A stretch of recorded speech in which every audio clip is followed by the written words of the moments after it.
So today we are covering Milan Fashion Week Fall 26, and we already done New York and London, and next is going to be Paris, and now we're at the Milan stop. Milan was actually amazing this season. I'm not kidding. Almost every collection was just brilliant. Some controversial, some very questionable, but overall Milan Fashion Week was pretty fun. So I'm super excited to get into it. But do check out New York and London if you haven't, and please stay tuned for Paris. Let's go. So of course we're starting with Bottega because it was, let me just do the best collection of the season first. Not just the best of the Milan Fashion Week, but I think of the season. Bottega was amazing this time, just like all the times, but I think this collection was just insane. It was Louis Trotter's second Bottega collection, and my god, that woman put out such a brilliant collection just in the second time. That's insane. This collection was just delicious. It was yummy. I just wanted to like go and just eat it up because it was just beautiful. The textures, it was all about textures. It was, with Bottega, the thing is that you don't really know what you're looking at. So something might feel like fur, but you zoom in, you read about it, you figure it out, it's something else. That is what the that is what makes it so insanely attractive and just induces so much curiosity in you that you just have to know what it is. And that is, I think, a pretty remarkable feat for a designer and a brand.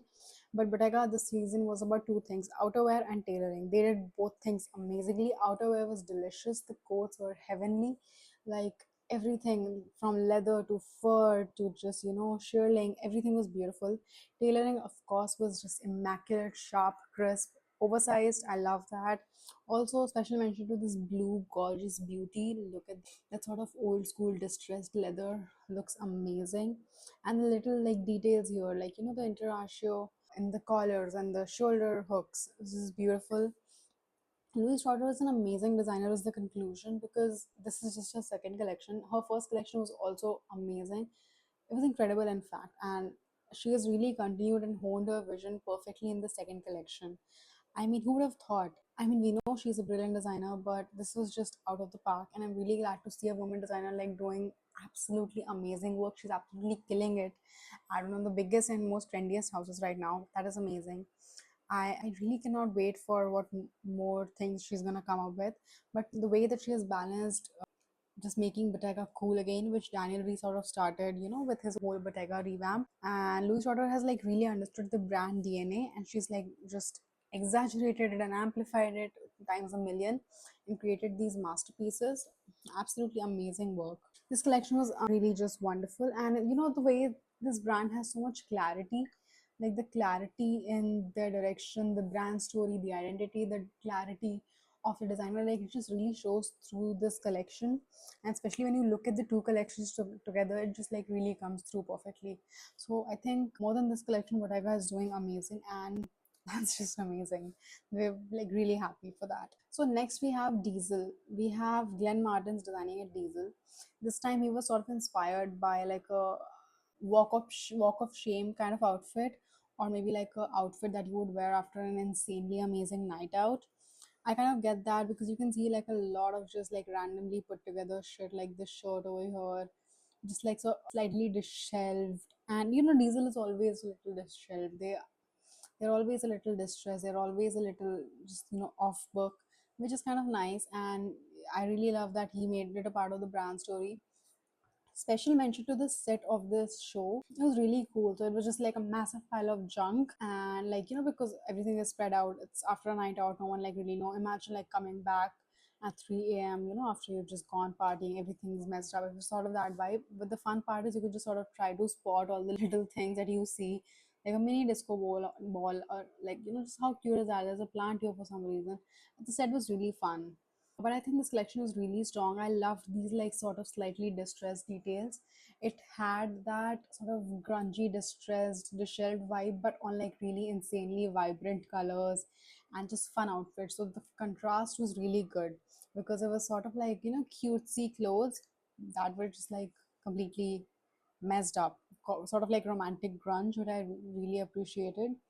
Apart from that, I think, of course, Glenn Martin is a master of textile and fabric manipulation, and he's done it like really well. I mean, just zoom in at any look, you can see something insane going on. I mean, these little, like, this neon pink sort of effect in most of the clothes, Or maybe like look at the detailing here, these sort of two prints coming together clashing, they look like old blankets worn. And I mean that in a really positive way. I know that sounds sort of whatever, but you know, and especially the work over here. I mean, look, sorry, look at that jeans and look at this gorgeous tool overlay worn on this insanely roughed up denim and sweatshirt. So I think he has a knack for just making things look insanely amazing while they are objectively shit. And that's a great talent. And you know, like I said, he's a master of fabric manipulation and just playing around with how things look like. So I think this collection is of course a continuation of that. And I think overall it was a very good collection. So my favorite look in this collection. Oh my god, I forgot to do my favorite look at Bottega. I should do that. And it's this one. I know it just sounds like I just chose it randomly, but I didn't. I fell in love with this look for the first time I saw it, and rightfully so. It's absolutely gorgeous. This the blue is like I'm in love with it, and this is my favorite look. And for Diesel, my favorite look is shit. This is difficult.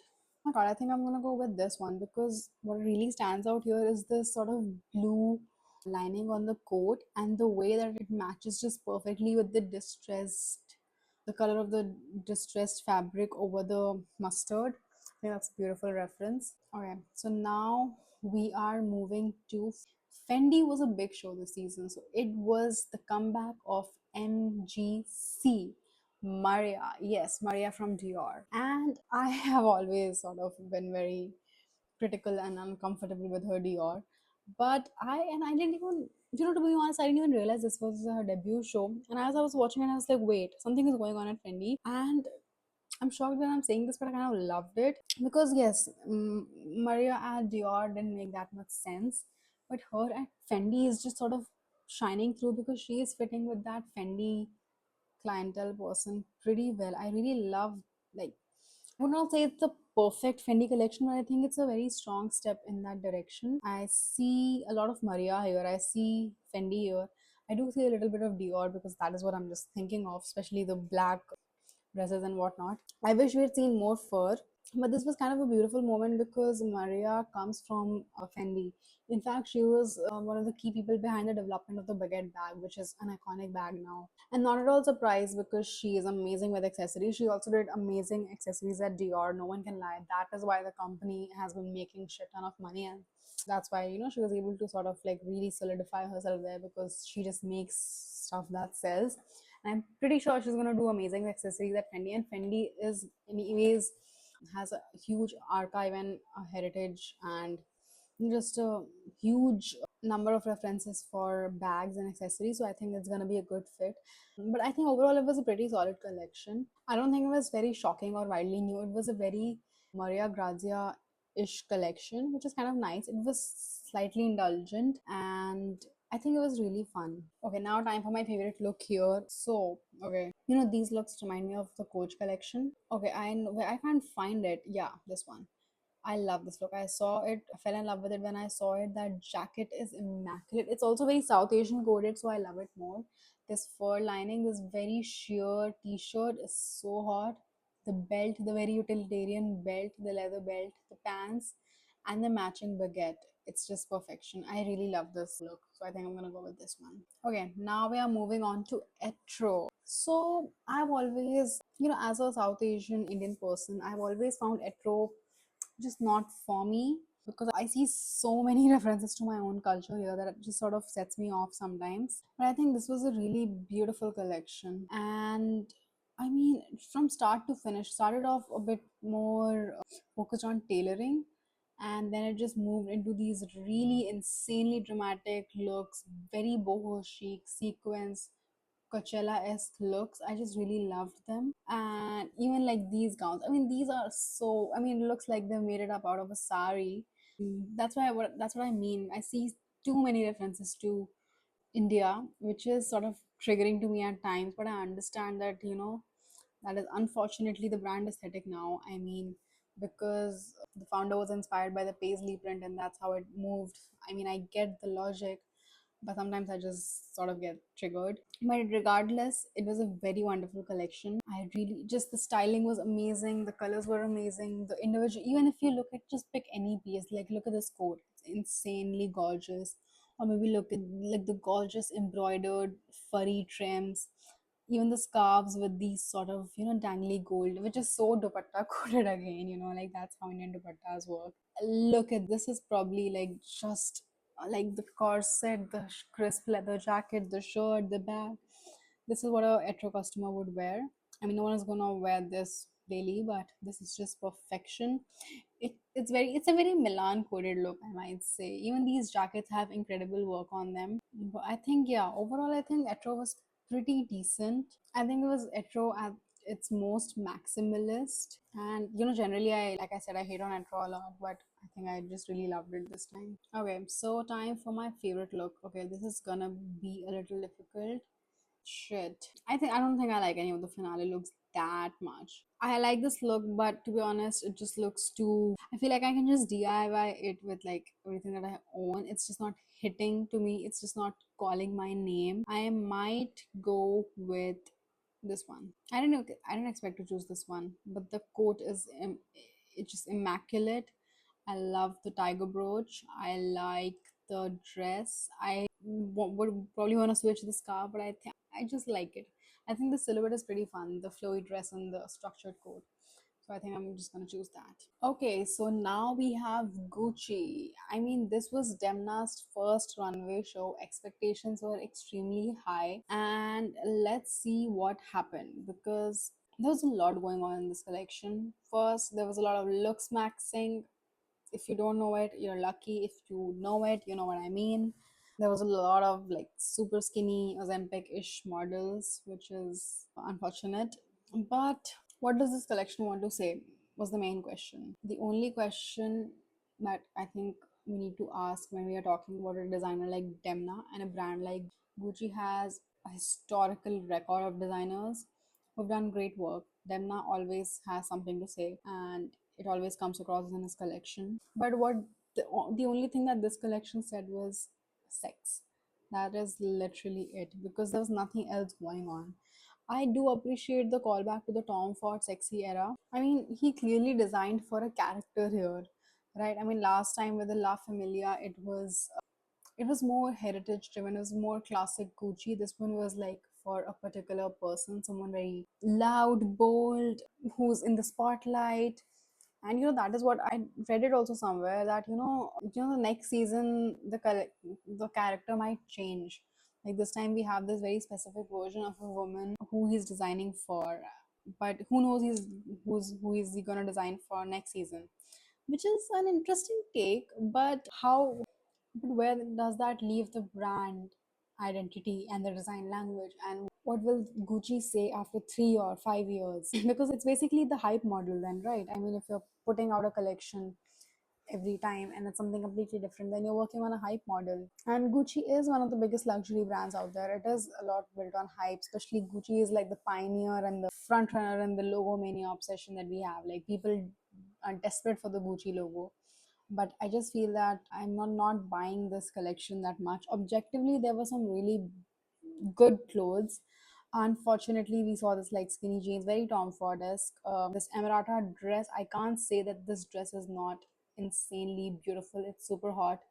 This one is gorgeous. I'm actually not sure if these are pads or that's just the design, the models. That's Alex. I think it's padding. This blue look is my favorite look from the collection. I'm just picking it right now. Look of the collection.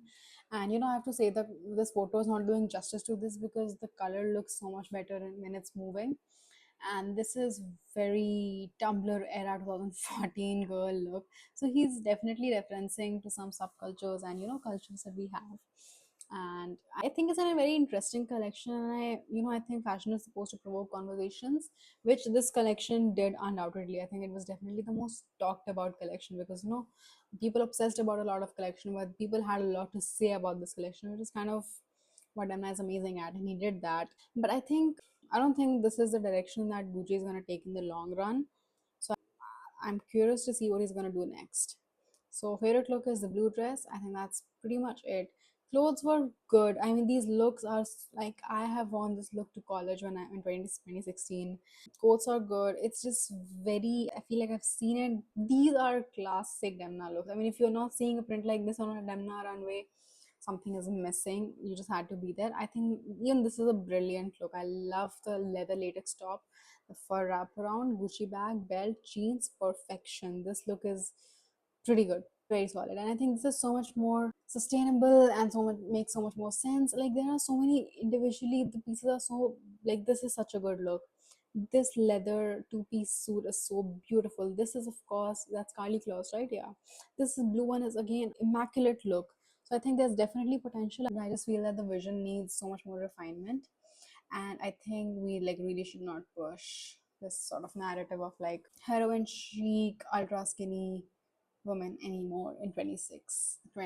So I mean, like, let's see what happens. Now we are moving to Jill Sander. Had an amazing debut last season under, oh my god, I'm sorry, Simone Bellotti. This collection was a little too bland for me. I'll be just very clear. It was just too, there was nothing going on. I think people confuse minimalism for boring, and which is what Simone sorry didn't do last season. His last collection was immaculate. It was just perfection. It was minimal, it was loud. I know that's contradictory, but it was. That's why it was so good. It was really good. But I think with this collection, he just leaned back to the more conventional, boring sort of minimalism. I think there's nothing going on here, and it is just not luxurious enough, Jill Sander, to fall into the categories of Hermes or maybe like a Loro Piana or a Berluti. And by the way, Hermes had a great collection. So I mean, this collection is nowhere right now, which is such a shame because the debut was so good. I just feel like he should carry that debut energy further because that debut was just amazing. And oh my god, picking my favorite look in this collection is gonna be tricky, but because nothing is speaking to me. Shit, I think I might pick. Fuck, this dress is kind of nice though. I don't know. Like I like the neckline. No, sorry, it's not hitting. Okay, yeah, this coat is kind of nice. I like it. I would like more buttons maybe, but I like it. This one is nice. I'll take this coat. As if someone is giving it to me, but I'll take it. Okay. Next we have Armani. This was Silviana Armani's first collection, like first ready to wear collection. She had an amazing couture collection. It was amazing. That collection was divine. It was just ethereal beauty floating about. And Silvana has clearly decided to follow in Mr. Armani's footsteps, which are just, which can't be the wrong decision. I think she's really carrying the brand forward as he would have wished. I think right now it's also too soon to sort of experiment anything, or too soon to change anything up because she's also settling in. It's a big change for the brand, for the team, for the management, whatever. But I think in the long run, I would like to see her sort of tweak and expand and modernize and sort of explore the Armani woman more. But this collection is just, it's classic Armani. There's like really nothing to hate. It was just a beautiful collection, and I think she really did well. She had that Armani energy, and but yeah, I definitely want to see more from her because she's obviously a good designer. She's proven that. I just want to see how she manages in this cultural context, how she keeps up with what people want and more than just what people need. Because the Armani woman needs to sort of evolve with the newer generations. So I think that's what I'm looking forward to. But I think my favorite look, shit, that's, oh my god, I love this jacket, but not a favorite. Wait, I think I saw it. I'm just trying to find it. I think I'll choose this dress is gorgeous. This very 80s shift long maxi shift dress. Pocket placement is divine. I need to stop saying divine. Oh my god. The scarf, this cute little scarf, the coat, it's just a perfect look. I just really love it. I think I'll go with that. I just love it. So now we have, oh my god, amazing. Now we have Ferragamo. So Maximilian David at Ferragamo has been doing amazing work and I love him for it. But I have to say, I'll just say it, that this collection just does not connect. It was an objectively good collection. Tailoring was good, craftsmanship was good. It was on brand sort of, but I think it just didn't have a wow factor. I think it just, there was nothing to like root for. There was nothing to remember. It was pretty forgettable. And I don't know why we're not pushing more of the Ferragamo red. Maximilian introduced this gorgeous shade of red during his debut, or maybe like the next collection after that. And he had some like really strong initial collections, but I feel that it's just sort of going downhill. which is such a shame because obviously it's not a talent issue. Whatever it is, I just hope we get it back. And I do need to see more of it because I think I would like really solidify the brand's place in the market today. But I think overall this collection was just all right. I think this collection was a lot about sea, sailor uniforms, maritime details, the idea of sort of movement across water shaped the collection, and a sort of like an after dark gathering sort of also added to the depth of the collection. But there was an idea of modular dressing which I really appreciate, like these sort of panels, these sort of detachable panels that you can just mix and match if you have a couple of pieces, which I think is a beautiful sort of approach to take, and it just looks gorgeous in this, especially in this leather suit. If you own enough, you'll probably able to mix and match enough if you are a Ferragamo customer, which I think is pretty interesting. But I think, yeah, this collection had a lot of interesting things that could have been better, but I think it just got sort of lost. I mean, this is not it. This is sort of traumatizing me, these looks. But yeah, I think that's, yeah, I think it just didn't feel relevant. But now, time for my favorite look. I definitely, it's one of these modular looks. I need to just sort of, this dress is pretty good. Shit, leather. No, I think I'm gonna go with this dress. It's pretty nice. I mean, even this dress could have been made so much better with some pop of color or maybe some more interesting sleeves. I don't know what, but something could have been done. So I feel this definitely, and I hope he does carry the forward this concept of modular dressing. I think it does have a lot of potential, and it can. I think what Maximilian needs here is a strong signature at Ferragamo, because I think that's missing. He's trying a lot of things, but I think now he like really needs to commit to a like red as one. I love this concept of modular. Ferragamo customers are loyal, like everyone knows that, old money customers, they are like loyal, so it makes sense for them. It just looks fun, so I think definitely hoping to see that. Now we have Marnie was amazing this season. Marnie has a new creative director. Her name is Meryl Roche, and she has put out an absolutely amazing collection. This was a surprisingly good Marnie collection, because Marnie is a very difficult brand to design for. I mean, it's not a basic brand, it's not a simple brand. It has so much to say, it has so much language, the design signatures are all spread out. What it like it has energy, Marnie's energy, and I think she's really managed to capture that energy really well. And also, it's such a classic Milan. I see so many references to like Prada, a little bit of even Ferragamo. I see a little bit of Fendi, so I think it's actually it's good that she's taken inspiration from her fellow Milanese brands, which is fine. I think it's a debut collection completely. I also see a little bit of new here and there. I think it's a very strong debut. I think she's experimenting and exploring a lot of things.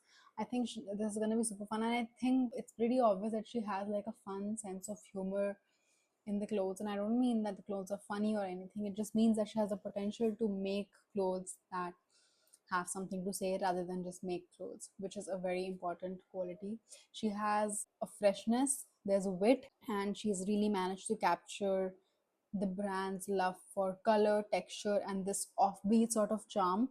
But I think the overall direction just still feels very clear, especially for a debut collection. I think this collection might have flown slightly under the radar with like so many other bigger brands just sort of pushing their narrative. But I think underrated gem this collection is. I think it was refined, eccentric, and just familiar. It felt familiar. So now time for my favorite look. Okay, shit, this is gonna be a bit tricky because there are so many different kinds of looks.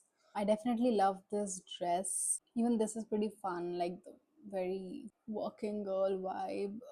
These are fun, but not a big fan of these panels. But I love the necklace. My God, shit, this is gonna kill me. The stress of picking one look is very intense, let me tell you. I'm gonna go with this look. I'm also shocked that I'm choosing this, but it has everything. It has those like really, look at the size of those sequins. Like, it's so fun. Like the orange, I generally hate orange, but I kind of love this one. The jacket is divine. I love this jacket. Green and black classic combo, classic jacket. I think it's a jacket, if you buy, you're gonna wear it all your life. Earrings are massive and just make a statement, which I love. Cow print bag, again good. Amazing trousers with the blue stripe. Why not? Cow print shoes, because you're choosing to match your bag. It's the perfect Marni look. It's the perfect look. And you can just wear these pieces everywhere. These are like wardrobe builders, which I love. Now we have Max Mara is always just so chic. It's kind of annoying how chic they are all the time. No? Because I don't think I've ever said anything bad about Max Mara because there's nothing bad to say. I mean, they're just, it's nice. Like, what are you supposed to hate on? And you can't even hate on the fact that, they're doing like similar stuff every time because that's what the brand is. Max Mara is so defined in their aesthetic, their design, their brand that they don't need to. They are what they are. So I think it's a pretty interesting one. And you'll not believe, but this collection is inspired by the medieval times. And I would say that they've tried to use that in the use of color, but this is their most standard color palette. So that's what I mean. Like, with a brand like Max Mara, if they're putting out jeans with a white t shirt, that is the only reason to hate them because then it's just nothing. I love the boots though. The boots are gorgeous. This mohair sort of gives like a cave woman vibe. I don't know, something like that. I'm trying to like connect it with the concept, which is just not happening. I'm trying my best, but it looks so chic. I mean, it just looks so like if I wore any of these outfits, I feel like I would just rule the world. This is such a good silhouette. Like, do you see this little like jacket, beautifully done, this little like waist cinch moment, beautiful, this little dress, oh my god, everything just looks so scrumptious. You just want to like touch it because the quality is gonna be like fabulous. It's gonna be like you're gonna just your hand is gonna just melt into that fabric. It's gonna be so good. And Max Mara is a classic, so let me pick my favorite look. See, that is another thing. It's gonna take me probably hours to do this because I love all of it and I want all of it. I'm gonna pick this one. Kind of gives me like a hoodie vibe. I think this is the closest that I'll get to a Max Mara hoodie and looks super comfy. The boots are so chic. I love it. I really, and they have like a cute little bag. It's perfect. I'll choose this one. It does give medieval woman vibes. I think it's being bitchy for no reason. It does. Interesting. Okay, moving on. Moschino. My god. I remember I posted this like thing on Instagram that Moschino by Jeremy Scott to me is like a toxic ex-boyfriend that I just cannot let go of, but I know is never coming back. Sort of like a one-sided love. And I know I should not say this while reviewing another designer's collection. Kind of disrespectful, but I just had to. Sorry. But I think this collection had insane bags. The bags were heaven, and I just really love them for that because, and oh my god, I just noticed this. Look at this bracelet. It's like a quilted like sofa panel or something. Amazing. I love little details like this, and that is what a brand like Moschino needs to do. I really love the bags in this collection. Like, would you look at that churro bag? And there's so much to love here. That piggyback bag, little like caps. There's a lot of things going on. But the only thing here is that there is no storyline. Every look is good on its own, but what is the brand trying to say? What is Moschino trying to say? Adrian is of course is a good designer. We have seen that he's creative. He's like coming up with insanely funny, cute, witty, charming stuff. But I feel a Moschino collection needs to be more defined, and I don't mean like in a Jeremy Scott way where we're having like a Marie Antoinette one or a McDonald's one or a Barbie one. I just mean it needs to have a better storyline. Right now every look is just so off. There's no connection. Like if I see any of one wearing this, I might just assume that it's from an independent designer, a quirky independent designer, or just any other brand. Like how is this look saying Moschino? How is this look saying Moschino? Individual accessories, like fun accessories like this, do not build brands. Yes, they might sell, they might get you some like viral posts on Instagram, but that does not build a brand. And I feel that is what is missing because Moschino does stand for fun. It's probably the most fun brand in fashion, and we need to take that energy forward, and we need to take that energy forward in a more meaningful way. Because right now it's just a bunch of random but good stuff, but it's still random. And like he's such a talented designer. Look at this gorgeous lapel detail. The lapel is like literally flowing out. That's amazing. So I think we need to just sort of focus more. Look at this belt. What the hell is this? And I want it. I don't know what this is, but I want it. I'm still fascinated by this bracelet. I would love that. Like imagine you just go to sleep like that. It's so cute. But I think yeah, we need to do better. Because Moschino is one of my favorite brands and I just need to do better. Please. Time for my favorite look. Okay. So again, this is gonna be difficult. This is pretty cool. I like it. This is a beautiful look. Oh, it does not again. Like, it's not Moschino. I'm gonna choose this one. I love this little scene that they have in the background. I love it's a t-shirt dress. It looks very comfy, looks fun. There's, like it looks fun. I like it. And I love how it's disintegrating into the t-shirt. It's kind of fun. I like it. So my look of the look is this. Now we have Roberto Cavalli has hot clothes. And oh my god, look at that. And that's so Jean Paul Gaultier though. Like that look is very JPG coded. Still, nevertheless, I love it. This is giving me like 2010s Versace. This is very specific Versace collection that this is reminding me of. So, like, just gorgeous clothes. There's this one particular gown I'm trying to find. Yeah, here it is. Classic Cavalli, right? Like the distressed 2002 3 vibes, just making sense. I don't know what is going on in these looks. This is just atrocious. I don't know what he was thinking. And same with this. And this is like traumatizing. I think we should just stick to more Roberto Cavalli classics. And I think there's a lot of scope with this brand. Has an insane archive. I mean, have you seen those little sort of inspired dresses? There's like animal print. There's just so much to go around. I don't know what is going on. This is like traumatizing me. This is a big mess. This has potential, but it's just looking like a dominatrix outfit. It's too overdone to be Roberto Cavalli. This is Cavalli. This look, like it has that craftsmanship, subtle sexiness. Love it. This is good. This is also very good. This look is amazing.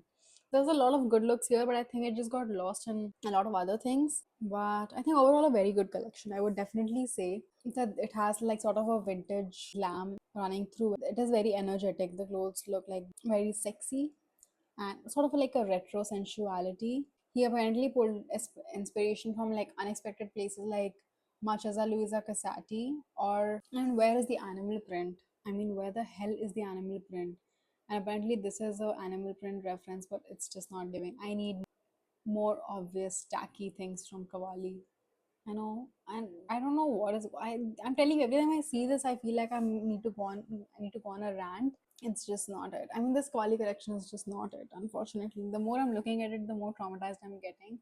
Apart from a couple of good black dresses, this has nothing. So let's just move on. My favorite dress, definitely this one. There are some good ones. This is good, but I think this is just so chic. This is so chic, yeah. Onitsuka Tiger. So I didn't even know that they do runway. I literally didn't know, but apparently they do, and it was actually a fun collection. I saw this online and I was like, I'm not even like gonna bother checking this, but somehow it just came like it was being pushed on my feed. Saw it, loved it. The styling is amazing. It was unexpectedly one of the most fun shows of the season. It had this like cool youthful energy that immediately made the collection feel like fresh and easy to connect with. The whole thing felt like a playful campus world where fashion rules were like a little loose, and just personal expression and personal style came first. The inspiration pulled heavily from like Japanese pop culture, especially manga aesthetics and the colorful Tokyo energy. There were like a lot of pastel colors, there was like some sportswear, there was tailoring, there were like a lot of structured pieces, some were like very relaxed and chill. So I think it was a very fun collection.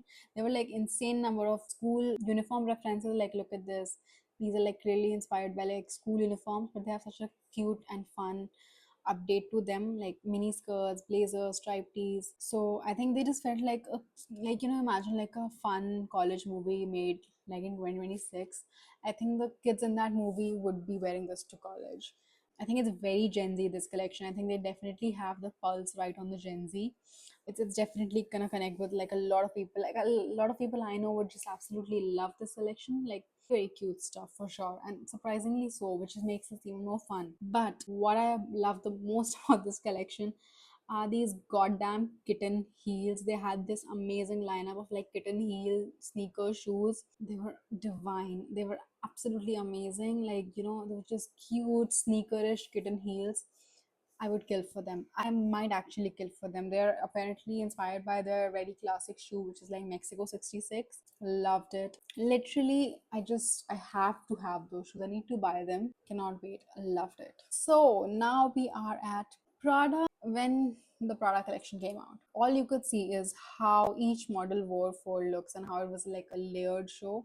So models just sort of kept on layering their outfits to reveal looks. So there were total 16 outfits, 15 models. Each model wore four looks.